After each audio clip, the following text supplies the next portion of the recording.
Hello everybody, welcome back to Scare Files. My name is Chase. I am in fact a real person. For some reason, some people on here seem to think I'm AI. I'm not sure if that's a good thing or not, but I can assure you guys that I am in fact a real person. Anyways, now that we have those allegations out of the way, let's get right into it and not waste any time. Tier 4 of the disturbing Reddit post Iceberg. If you enjoyed this video, please like, comment, and subscribe. It really helps me out a lot. Thank you so much for watching. Mysterious stores. This entry refers to a post made on the Too Afraid to Ask subreddit around 2019. 12 mysterious and identical stores open on my street. What could be happening? I live just outside a big city in what resembles a suburban main street. Like many suburban main streets, retail business has been rough, and they've all closed down. This was around COVID time, so that's the reason that these businesses are shutting down. After a month of nothingness, suddenly 12, yes a dozen, identical convenience stores pop up. They look the same, they aim for the same floor plan, they sell the same products at the same prices. The names are all tiny variations off of each other, like Town Name Mart or Market of Town Name, and all clearly bought their signs from the same place as the fonts, colors, sizes, and shapes are identical. These stores see no business that I've ever witnessed, yet they have large staff numbers and are surviving way longer than the former stores that closed down on this street. When I enter one, they all stare at me while I shop.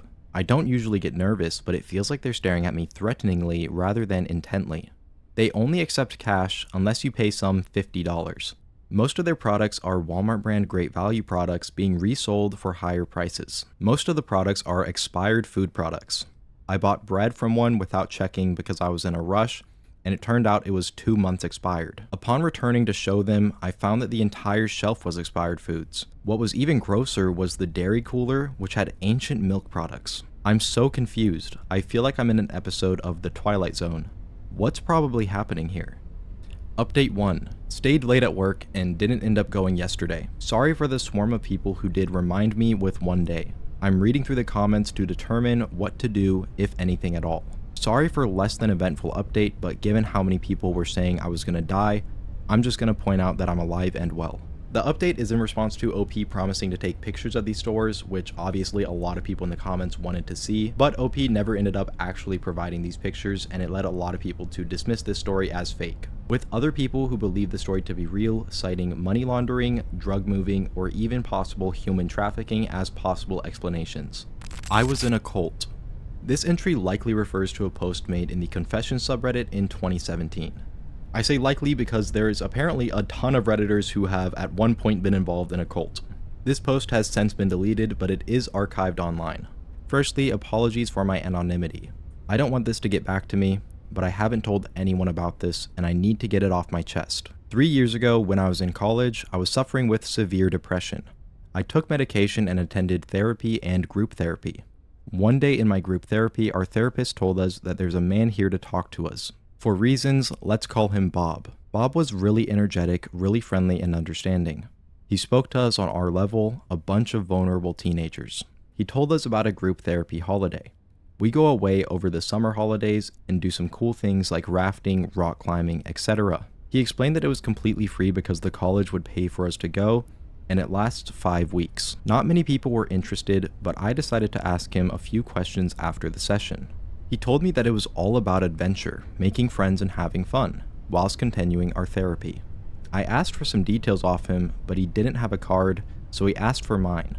Stupidly, I gave him my phone number, email, address, and home address. Later that night, I was telling my parents about it. They seemed a little suspicious, but I was trying to convince them. Whilst we were talking, there was a knock at the door. It was Bob. My dad welcomed him in, and he spoke to both of them, explaining that it was good for my mental health, and it's also a lot of experiences, as well as completely free. After talking for a while, my parents agreed that I could go. They filled out some paperwork, and the next time I saw Bob was when I got on the coach, with lots of other people around my age. Bob was really enthusiastic and everyone looked excited, albeit we were all having mental health issues. Bob explained that on our first day, we would be doing an adventure course and building a raft to help with teamwork with fellow campers. We drove north to a walled-off campsite. It was huge. As we got off the bus, everyone had to go for a physical checkup. It was uncomfortable, but I assumed it was to make sure we could take part in the events. The doctor was very thorough. When we left, we couldn't find our suitcases, so we guessed that they were brought to our rooms, but when we got to our rooms, they weren't there either.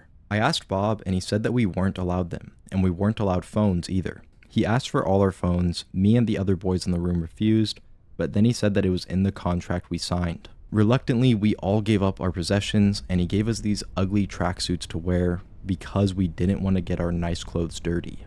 We did some activities and they were fun, but then we all went for dinner. Before anyone started eating, one of the group leaders said that we should all pray. I'm not religious, and there was indication that this was a religious group, so I was a bit confused. The group leader said we should say thanks to the gods for bringing us together. I thought this was weird, but assumed he was just being inclusive of everyone's religions. Later that night, we all went to bed. Whilst we were in bed, another group leader, let's call him Todd, came in and forced us all to stand up. We did, and he told us all off for sleeping in our boxers. He said we should sleep in our tracksuits. We put our tracksuits on, and as soon as he left, we took them off again. It was summer after all. The next few days were pretty much the same. There were some fun activities, but they were always shadowed by the group leaders acting weird and very strict. The boys and girls weren't allowed to talk to each other. When we went swimming, we were in our tracksuits. We were really only allowed to talk during these activities. And every meal we had to pray. And the leaders always said things like, "The gods will show us the way to the end." And honestly, I was really getting creeped out. We did some exciting activities, but we also had to do some more boring ones, like meditation.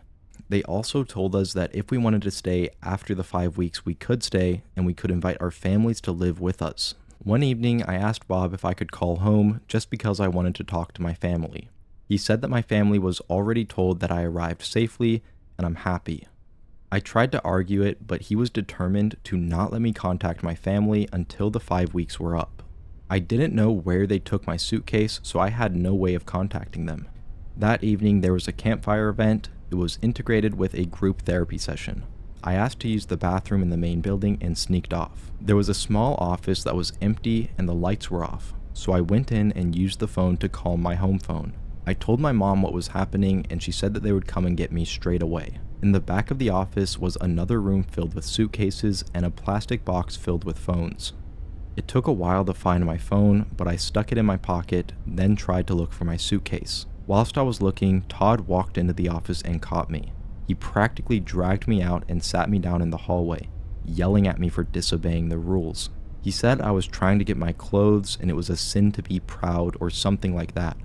He took me back to the group and told the other group leaders in front of everyone else. The group leaders were angry at everyone and started going over the rules. We were all sent to bed without dinner.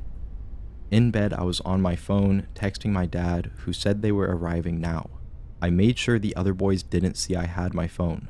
Eventually, my dad texted me saying something like, "We are outside, come now." So I pretty much jumped out of bed and ran as fast as I could, past the group leaders who tried to stop me from running out of the building. Down the dirt road to my mom's car at the edge of the campsite, the leaders chased me. My dad got out of the car and locked me in the car with my mom. The group leaders were saying that I wasn't allowed to leave, that my parents had signed a contract saying I can't leave until the 5 weeks are up. My dad refused, and they tried to open the doors to get me out. Somehow my dad got back into the car, and the doors were locked before they could get me out, and my parents just drove me home. At home, I told my parents everything. The next morning, Todd and some other group leaders were at my front door. My dad told them to go away as they still tried to get me to come back to the camp, but they wouldn't leave without me. My dad called the police and the police escorted them away. We couldn't see them, but we knew they were watching. I pretty much didn't leave the house for the rest of summer, and I was constantly peering out my window. When college started again, I left my house on my own for the first time to go get the bus, and as I was walking down the road, I could hear Todd and the others calling after me. I tried to run, but there were around 10 of them. They surrounded me on the street. A few people from their houses heard the commotion, and I yelled out for them to call the police. A few men came out and a fight started. I managed to run back to my house and lock myself in. The group leaders were arrested, but the next week a new group would show up in my area. Eventually we moved houses, I stopped going to college, and we had to start a whole new life. We don't live in witness protection, but we use fake identities to stop them from finding us. My parents were in contact with the college and the police. The college stopped funding the group, and the police told us that they would start an investigation and that Todd had killed himself whilst on bail. Update: I never intended for this to be a potential way of exposing the group, and I didn't expect it to have such a huge and supportive reaction. As some of you have some questions, I'd like to answer them, but I still wish to remain anonymous and not give away too much information. In response to all the questions about my phone, I didn't think it was worth mentioning that I had turned it off before I handed it over. I haven't heard from any of the teenagers in the group since I left, and I haven't heard from the leaders since we moved houses. There was an investigation a few years ago, and I don't know what has happened to the group. Some of you have guessed my country, but still, I don't want to give away too much information about where I live. The reason I won't expose the group is because it would be interfering with the police investigation if it's still ongoing, and it would bring more attention to myself. When I said we changed identity, I mean we unofficially have started using a new surname. Our closest relatives know this. We didn't take out a restraining order because it would only lead to court cases and a potential threat to our family. As explained above, a group of leaders were arrested and charged with harassment, however more people turned up soon after. I am scared of even Googling the group name, as I know if they tracked me down it wouldn't end well. I hope you all understand the position I'm in, and know that for my family and my own protection, I can't give more than that. I also wanted to say thanks for the supportive messages. You guys really are the greatest community. Maybe one day there will be a complete resolution to this and I'll be able to tell my full story to you all. Final update from 2023, 6 years later. Hi, I think it's time for things to finally come to light. For the people that are still following the story, this will be my last post. Strap in because it's a long one. Back in 2011, I was studying at a college in the UK. Like a lot of teens, I was struggling with mental health, and I'm lucky that my college had a good supportive network in place for people like me. My college offered me private therapy and got in contact with my doctor to arrange medication. They really helped me. One day during a private therapy session, I was told about a group that works with college students with mental health problems and was invited to attend a meeting to see what they do.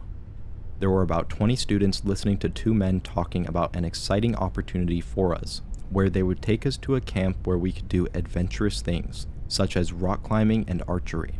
But the main goal was to help us learn more about our mental health, and through group therapy sessions eventually work through our problems. I signed up. I gave them my contact details, but they said they would need parental permission before I go. I didn't realize that they would show up at my house that evening. I hadn't even had a chance to tell my parents about it. The two men were very persuasive and made the trip sound very enticing to me, but my parents had their doubts. My mom was very suspicious about them showing up to our house unannounced, and the long contract they brought with them. My parents refused to let me go, saying it sounds like a cult, and escorted the men out, and that was it. I had nothing more to do with them. I have no idea what happened at that group. I doubt it was a cult. In fact, it was probably a charity-funded group, and they had genuine and selfless intentions. But I understand my parents' skepticism. I don't know anyone who went to the camp, and I can't remember the name of the organization, and I continued my private therapy. Fast forward a few years, and I'm sitting at my desk at my very first office job, bored, mindless, and listening to a podcast series about creepy stuff that's happened around the world. One of the episodes was about Heaven's Gate, a famously tragic cult, where the founders sought out people who were marginalized, lost, and had mental health issues to join their group. The story triggered some creativity inside me and led me to r/confessions. The story didn't take me long. I was just letting my creative juices flow as my coworkers looked on, probably thinking I was working on something really important. But yes, the truth is that this was just a spooky story with far too many inconsistencies. Alright, that's enough of that one. He basically just says the story ended up getting way bigger than he expected, and he even saw it posted on YouTube. Whoa, fourth wall break. But he eventually wanted to clear things up and tell the truth. Some people still theorize that the story is real and that the cult actually caught up with OP and forced him to post this and clear their name. Obviously, it is more likely that it is just a scary story, which is what I think, but let me know what you guys think. Was OP really in a cult? Unlikely heroin addict. This is referring to the user Spontaneous H. He made his first post way back in 2009. I did heroin yesterday. I am not a drug user and have never done anything besides pot back when I was a teen. Ask me anything. I have never been a drug user. I drink once in a while and smoked pot years ago back when I was a teen in high school a few times, and that's it. I'm 24 now, have a master's and a well-paying job. Yesterday, I was walking through Washington Square Park, where I pass every day, and there was always people there looking to sell drugs. Not in the park anymore due to cameras, but it is well known that you can meet a dealer and then do the transaction elsewhere these days. They usually don't solicit drugs to you unless you stop to stand around near one of them for some reason, or look like you're looking for something. Yesterday, I happened to stop by a row of benches to check some messages on my phone when a dealer on the bench to my right asked if I needed anything. My life has been pretty boring the last few years, and I feel like I haven't really lived, taken any risks, or done anything crazy.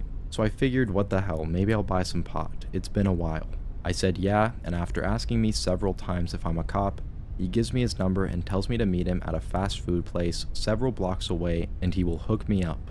I say alright and nervously check to make sure I have cash and go meet this shady looking dude. We sit down and after hounding me asking me if I'm a cop, he asks what I need. I tell him I just want a dime bag and he says something like, "Nah, sorry man, I only sell half ounces. You can take that and I've got some coke and H." At this point, I didn't want to buy a half ounce of pot. I probably never smoked more than an eighth in my life, and then I started considering his last word, heroin.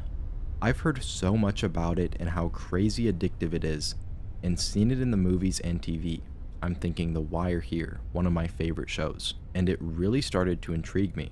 I've always wondered what it would be like to do heroin. Out of nowhere, I say I'll take the H and we do the deal there. I give him the cash under the table and he slides me a small order of fries with a little stamped wax baggie in it, then he tells me to let him leave first. I put it in my pocket and then nervously race home, my heart racing. I cannot believe what I just did. I held onto the bag in my pocket, palms sweating the whole ride home. When I get home, I open up the bag and dump some of the golden flakes and powder onto my glass coffee table. At this point, I don't even know what to do. I know you can snort heroin, but it looked all flaky, so I try to remember how they did it in the movies, and they always seem to inject it in the film, so I started Googling how to snort heroin like an idiot and do little research on the stuff and how much to take. I used a card to get it into a fine powder and move a small bump to the side, which I inhaled through a dollar bill. I didn't feel anything yet, so I snorted a small line which was essentially half the bag. There was very little inside. I waited, and in the few minutes I had the most pleasurable feeling of pure relaxation and bliss wash over me. I just sat there and everything felt amazing. I nodded off and it was great. I had the TV on, but I wasn't paying attention. I must have sat there for around 4 hours, doing nothing but feeling total pleasure. It was like a full body orgasm times 10 that just kept going on and on. When I would nod off, it felt like I was in a pure conscious, lucid dream-like state. Sometimes it felt like I was leaving my body. At this point, I did the rest of it and stayed up all night, and must have been high for 10 hours straight. I might have slept at one point. It's hard to tell the difference when you nod off and everything feels good regardless. Just the feeling of being under a blanket was amazing. I was blown away by the power of this drug and just how orgasmic it felt. I never understood why people did drugs before and got so hooked on them, but now I see why. I have the urge to do it again, but I will resist it and not do it. At least not for a long time. I understand the addiction potential and how someone could easily tear apart their lives with this stuff. Heroin is pure powdered pleasure. I actually feel proud of myself for having the balls to do something this crazy, and I feel like it was a valuable life experience and my window into another world and part of society. And I can probably guess that he does end up doing it again, and it spirals into this user battling addiction for multiple years, overdosing multiple times and being checked into psychiatric hospitals. He would eventually end up getting clean, but it was not an easy battle for him. I guess you can just take that as a warning. Don't try heroin, no matter how cool it might sound. Late night recordings. This entry refers to a post made in r/ghosts around 2014. Experience using Sleep as Android app. I use an app called Sleep as Android to improve my sleep. One of the features is that it records your nighttime noises, snoring, sleep talk, cover ruffles, coughing, etc. I've been using the app since October 1st of 2013. I've never caught anything other than sounds created by me changing positions or coughing or something like that, although I've been told several times I talk in my sleep by other people. On December 30th at 2:04 a.m., I caught something very weird. To set up, this night I was sleeping in my bed. My 3-year-old was with me that night as he is scared of the dark. It was just the two of us in the whole house. The next night, I decided to go through and delete some of the recordings and saw this particular record. In it, you can hear some clicks that start to get louder over the course of the recording. Eventually, you can hear me say, "What are you doing?" And immediately after, there's a deep voice that says, "Nothing." The clicks become very loud at that point, and at the very end of the recording, you hear the same voice say, "That's them, I think." I am pretty creeped out by this. I don't remember being awake that night. The only plausible explanation is that I answered my own sleep talk, but the voice doesn't even sound like me or something I could emulate. It definitely doesn't sound like a voice that my preschooler could emulate either. I keep a fan going at night for white noise, but the clicks sound like they're coming from the right near my phone, which is placed right by me on my bedside table. I want to say that I picked up the clicks a few times on recordings before, but deleted them thinking it was nothing. This is the first time I've heard anything though.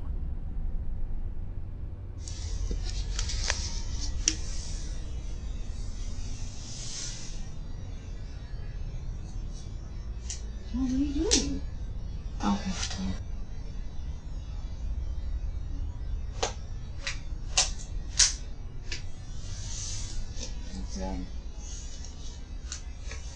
Of course, with this being the ghost subreddit, a lot of people assume that it could be something paranormal, but the most common theory by far was that OP was the victim of some sort of home invasion. Regardless of what it was, OP would end up moving out of the house only a few months later because of this incident. Let me know what you guys think this was though. I definitely err on the side of an intruder, but who knows, it could have just been a literal poltergeist.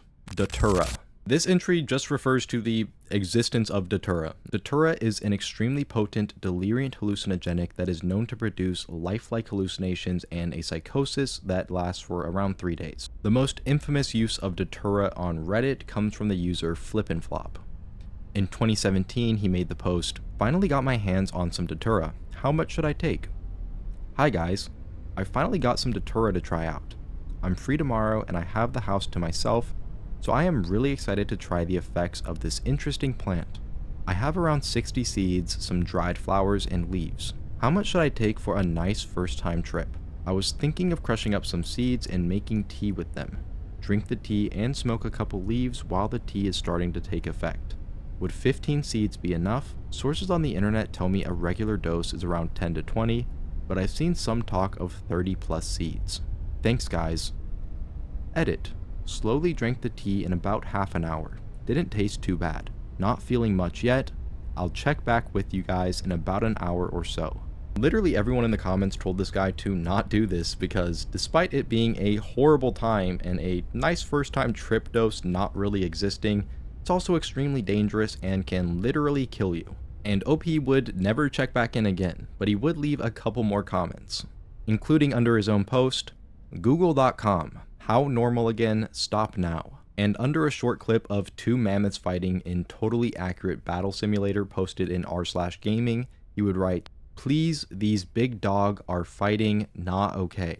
And after that, he was never heard from again. So death, psychotic break, just some sort of troll, we'll never really know for sure, but let me know what you guys think. U/Carl H. U/Carl H refers to one of the most evil Redditors of all time. I'm only going to touch on this one briefly, but there are much better and more in-depth videos on this one. Basically, in the early mid-2010s, Carl H was like a Reddit god. Everyone loved this guy because he was teaching people to code for free, just out of the kindness of his own heart. What a great stand-up guy, right? Anyways, long story short, Carl H and a colleague of his would be arrested for the SA and producing CP of his own underage son, who was in grade school. That took a turn very fast, huh? Yeah, this guy is a complete scumbag. And this little bitch would hang himself to avoid sentencing. What an absolute coward. Rest in piss, Carl H. I know he's looking up at us all right now. Intruder. I'm pretty sure this entry is referring to the Snapchat intruder, which is a really good and interesting story. For some reason, a lot of people thought this one was real. It was posted to r/nosleep, which is a subreddit for fictional horror stories. This story is 9 years old. It came out when I was 13, which is crazy to think about, but when I first saw it, I was really creeped out. If you want to hear it, there are tons of videos covering it on here, but I don't understand why everyone acted like this was real. It was not ever supposed to be real. And since it's 100% confirmed to be fake, I'm not going to cover it, but it is really interesting if you do want to check it out. U/Daryl Pratt. U/Daryl Pratt, aka the Reddit stalker, was obsessed with a girl named Alana Pierce. He made several very creepy stalkerish posts, such as, "Can I get in trouble for sending a girl love letters? I'm an 18-year-old male and need help getting a 26-year-old girl on the internet like me. Please help, I'm desperate. If someone banned me on Facebook and I make another account and pretend to be someone else, can I get in trouble?" This post in particular reads, "I've followed this girl on YouTube, Facebook, and Instagram for over a year. She's a minor celebrity. I liked and commented on everything she has posted for over a year, and I only said nice things. She replied to me a lot. Then for no reason she banned me from all of them. I've never met her and probably never will, but her posts and replies were the best part of my day. I made another account begging her to unban me, but she banned that one too with no response. She is literally the best thing in my life, so I was just going to make another account with a fake name to follow her. But I compliment her in every post, so I think she will suspect it's me. So if I only say nice things and compliment her, it can't be harassment or stalking or anything, could it? I live in Kentucky and she lives in California, so it's not like I'll ever meet her." Doesn't exactly take a detective to figure out that this guy was probably blocked for a reason and was almost definitely saying some really weird shit. Alana would even end up addressing this publicly on her Twitter. "I try not to talk about this publicly, but one of the worst things about stalkers is that you have to read their shit to screenshot for police. I can't tell you how exhausting it is. It doesn't matter if you tell them to go away or how long you ignore them for. It doesn't stop. I know that most who read this aren't the target audience, but on the off chance that even one of you is, no matter how many of a content creator's videos you've watched, you aren't entitled to date them or even be friends with them. Your time viewing is not a relationship." Daryl Pratt's account would be banned on Reddit, but apparently since 2020 he's figured shit out and is doing a lot better, and hopefully leaving people alone. The next entry is an ARG, which stands for Alternate Reality Games. It is another completely fictional post, so I'm skipping it. I'm sure it's great. It's called 9M9H9E9, if any of you want to check it out. Anyways, Decomposing fetus story. I am so tired of talking about this gross shit. It's pretty much like Swamps of Dagobah from Tier 2. OP really hammers home that the person in the story was a very obese woman. Apparently she got pregnant, didn't know about it, miscarried, and also didn't know about it. She showed up to the emergency room with stomach pain as well as a variety of other symptoms, and there was a baby zombie from Minecraft inside of her. Also, this post is like extremely hard to find for some reason. It's almost been deleted from the internet. Wang has a full video on this topic if you do want to hear more about it for some reason, you fucking weirdo. I'm not in any place to judge though, you do you. Quantum immortality. This entry refers to the Reddit user AFH43. He was a normal dude posting on r/streetwear and r/sneakers, but eventually he heard the theory of quantum immortality, and it drove him insane. Basically, it's a multiverse theory that your subjective reality lives on forever. If I were to be in a car crash, the theory states that there are two universes, one where I don't survive and one where I do. Regardless of what happens in this universe, my subjective experience will just transfer over to the other universe where I did live, making me and everyone else theoretically immortal because our subjective experiences will forever continue on, which might not sound too bad on a surface level, but you're just here forever and you're gonna watch everyone you love die eventually. This theory would drive AFH insane, and in 2017 he would make his last post ever to r/AskScience. Quantum immortality. I'm killing myself soon. It's too much and I can't take it anymore. This one is really sad because it really shows how much your mind shapes your perception of reality. Up until his last post, he was just spam posting across multiple different subreddits asking anyone to disprove the theory to him. What he wasn't realizing or accounting for was that this is just a theory. I mean, it's not actually proven at all. Nickelodeon hamster wheel. This entry refers to a post made on the Tip of My Tongue subreddit in 2018. Nude humans walking towards and in hamster wheels. Possible broadcast interference, early 2000s. When I was about 16, I came home from hanging with my friends. I was a huge cartoon fan and still am. Grabbed some food and settled into my bed to watch Nickelodeon. I knew it was Nick because it was the last channel I watched that day and no one shared the TV in my room. So I turn it on to see this creepy black, white, and gray scene where hundreds of nude humans are walking in a line over these hills in the background towards these giant hamster wheels in the front of the scene.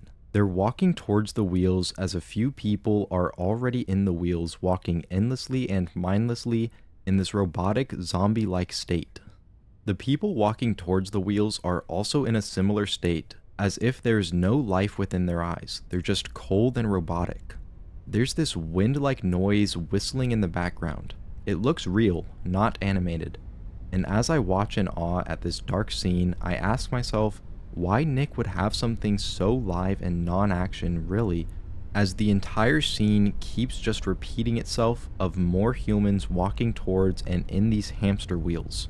I start thinking maybe it's just something weird short and it's kind of cool in a dark sort of way, but minutes go by and it starts to get dull watching this same scene not doing anything else. So I quickly change the channel to something else when in a split second I realize, wait a minute, what the fuck did I just watch? And change it back immediately, only to find SpongeBob on mid-episode. You could tell SpongeBob was on for a while, not like the weird short played first and it just came on or anything. Freaked out, I kept going back to surrounding channels thinking maybe it wasn't actually on Nick, but nothing had the hamster wheel video on. I have tried to research what this was for years and never have been able to find anything remotely similar. Not sure if it was some sort of broadcast interference or something out of this world, but if anyone has any information or a logical explanation, I would greatly appreciate it. As far as I know, this is still unsolved, but a lot of people in the comments reported having a similar memory. It seems to be some sort of Mandela effect thing or something like that, you know what I mean? Maybe it did really happen, but if it did, it seems to be lost media now. I don't remember anything like this, but in the early 2000s, I was really young, so I probably wouldn't. I am curious if any of you remember something like this airing around this time. Jimmy C. Demon. This refers to a now deleted post made in the Ask Reddit thread around 9 years ago. I met a man once who knew everything about me and said he'd jump off the San Francisco Bridge many years ago, even though I met him in Tybee Island, Georgia. This has haunted me for a long time. I was about 19 or 20 at the time, and I was living in Savannah, Georgia. I drank a lot, had a crappy fake ID. I worked this terrible job as a grunt laborer. The kind where you go to those temp labor agencies like AbleBody and Labor Finders. I'd show up at 4 a.m., work until 5 p.m., and drink myself to sleep after only taking home maybe about $60 for the day. I was supposed to go into work this particular morning, but I decided to skip. It's a labor agency, they'll just find somebody else. I call the girlfriend and tell her I want to go to the beach, Tybee. I had already started drinking. She comes over, we hop in my big, ugly van, pack up some rods, and head to the beach. I decided to have a drink across the beach at this little bar. This is where the story gets interesting. Shortly after ordering my drink, I get this really weird feeling. I became hyper aware of my surroundings. The door opens, and I see this guy walk in out of my peripheral vision. There was a seat between me and my girlfriend, but the bar was empty at like 9 a.m., and he could have sat anywhere else, yet he chooses to sit right between her and I. Then he starts doing this thing with his fingers. The bar top was reflective, and he takes his fingers like two little legs and starts just walking with them and skating with them on the top of the counter. This isn't something out of the ordinary, but I took notice because when I was in school, I did that all the time. I pretended that I had rollerblades on my fingers and that I was skating around on my desk. I hated school and was always distracting myself, so I became kind of mesmerized for some reason. That's when he looks at me, and in this really think kind of Germanic or Nordic accent, he says, "I notice you're a man who pays attention to detail. I'm also a man who pays attention to detail." Now, before I continue, I have to describe this guy. He had this short, spiky hair that was bleached at the tips, kind of like a late 90s style. He had really expensive clothes on, like a nice Prada leather jacket, nice designer jeans, really nice boots. He seemed like a kind of gay guy with awesome fashion sense and really distinctive taste. I always remember this because I think to myself, some weird homeless crazy guy couldn't have afforded those clothes. Anyway, the other thing that stuck out was his eyes. They were piercing gray. It reminded me of like a husky's eyes, but his pupils just stayed this disturbing pinpoint size. They were just extremely small, which caused his look to be kind of terrifying. His teeth were normal, right? But not at the same time. I don't know how to explain it. They were sharper than they should be, as if they were filed slightly. His hands were normal, but his fingernails were slightly long and pointed, as if he deliberately did it. He kept licking his teeth too, as if he were salivating. The thing about this guy is that you look at him and everything seems normal, but off at the same time. So you're questioning if you're crazy for thinking this. This guy then begins to start talking about the relationship between me and my girlfriend, but really strangely. He's talking about how beautiful she is and how I should start paying more attention to her. I was kind of a dick to her. Shortly after he began talking like this, I had this almost knowing feeling come over me. Like, I knew this guy just wasn't human. I look at my girlfriend and say, "You need to leave." She just kind of looks at me like she knows too. Without a word of protest, she gets up quietly and leaves. Later I learn that she went next door to get coffee. That's when this guy literally says to me with the utmost confidence, "You were supposed to go fishing today." He points at the beach across the street. "If you had, I would have drowned you in that ocean. And I shit you not, he fucking hissed." Again, for some reason, this overwhelming calm had come over me. I just ask, "Who are you?" He answers back with this crazy guttural language, like, "Ack back." But it was really long. It sounded Arabic or Hebrew or something. I just, for some reason, without skipping a beat, and I have no idea why I was so calm to this day, ask, "Say it in a way that I can understand." He says, "You can call me Jimmy C. I jumped off the San Francisco Bridge years ago, and we've been watching you." From there on out, he never referred to himself as me or I, but only we. The conversation became something very strange after this. He was saying things like, "We see you taking a bath. We wish we too could feel the warmth of the water and the comfort of the steam," and other stuff. He kept buying me drinks, specifically whiskey sours. It was like he had an endless supply of money.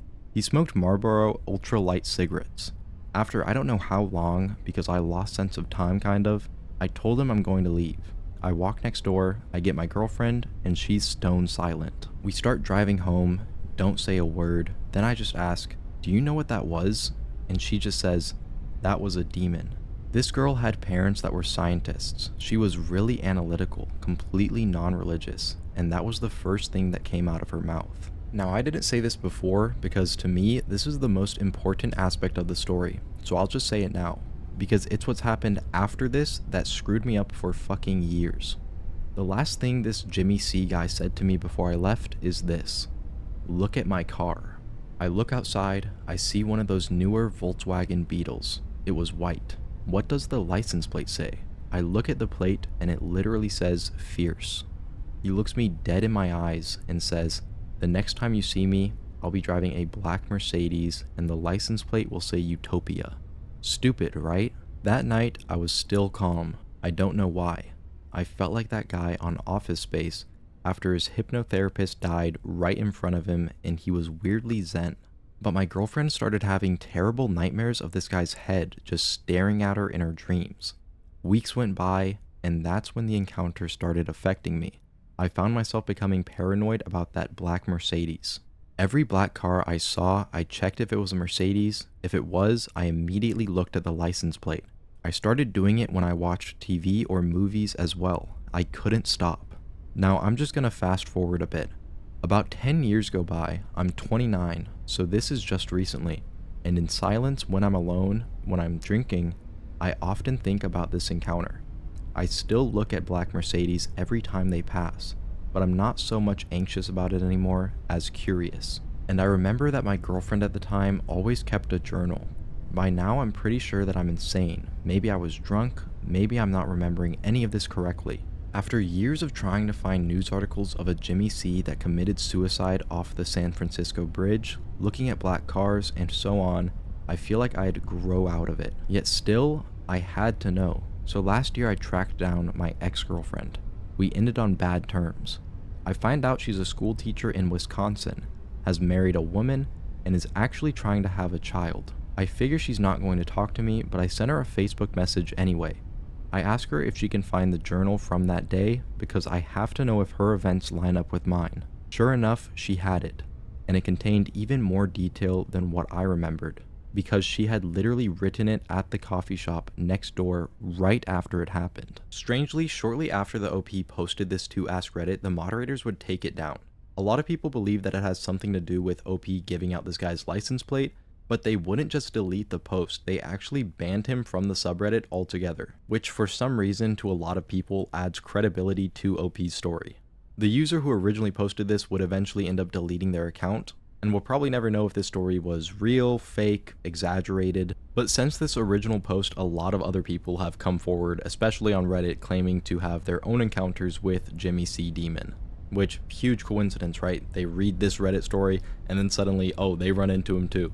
I'm sure all of those people actually did just run into this same guy or entity, and they're totally not just looking for attention online. The Edgy Cat Lady. As a cat person and someone who just loves animals, I hate this one. This entry refers to a post made around 2020 in the Made Me Cry subreddit. Crazy Omegle Cat Lady. So my friend was on Omegle and she came across a girl who told her that she was under the interest furry. And she said how there was a woman on there who killed, burned, and skinned cats. I will not post a picture because it is very graphic, and I deleted it because I was forever scarred. My friend wanted to find them. Before she was going to give up, she found them. Some people experienced the burning, others the skinning. My friend experienced her holding its skull. Holding the skull. At first my friend thought it was fake, but then she saw their thumb in its jaw, and then they poked its eye out. Right after I finished this post, she found her again. She snapped a picture and the girl was laughing at the dead cat, laughing at my friends and us on the phone. She is still on right now, showing off the dead kitten. I am crying for that poor kitten. The OP would end up posting picture evidence of this encounter. I strongly recommend not trying to find this one. I've seen a lot of really fucked up stuff on the internet. I've been chronically online since I was like 10, and a lot of it, you know, you kind of get used to. It doesn't bother you as much. The one thing that always gets me is animals. They are pure and innocent, and I think there is a special place in hell for people who choose to hurt animals. You guys have probably seen or at least heard of the Netflix documentary Don't Fuck With Cats. Clearly this bitch didn't learn that the one thing people online don't play about is this. Reddit tracked her ass down, dude. They went full 007 Sherlock Holmes on her ass. But not every story has a happy ending, because Crystal Cherika Scott, the at the time 19-year-old girl who was responsible for doing this, was only sentenced to 30 months in prison and 5 years of supervised release. I personally think that we should have euthanized her, but at least her name and face are public now. That was tier 4 of the disturbing Reddit post Iceberg. If you have any thoughts of your own on any of these entries, drop them in the comments because I would love to read them. My name is Chase. I am a real person. Thank you so much for watching. I hope you found this video interesting. Again, if you enjoyed the video, don't forget to like, comment, and subscribe. It really helps me out a lot. And check out my other videos too. If you liked this tier and you haven't seen tiers 1 through 3, I've already covered those. I hope to see you again for the next video. Again, thank you so much for watching, especially if you made it all the way through. Peace.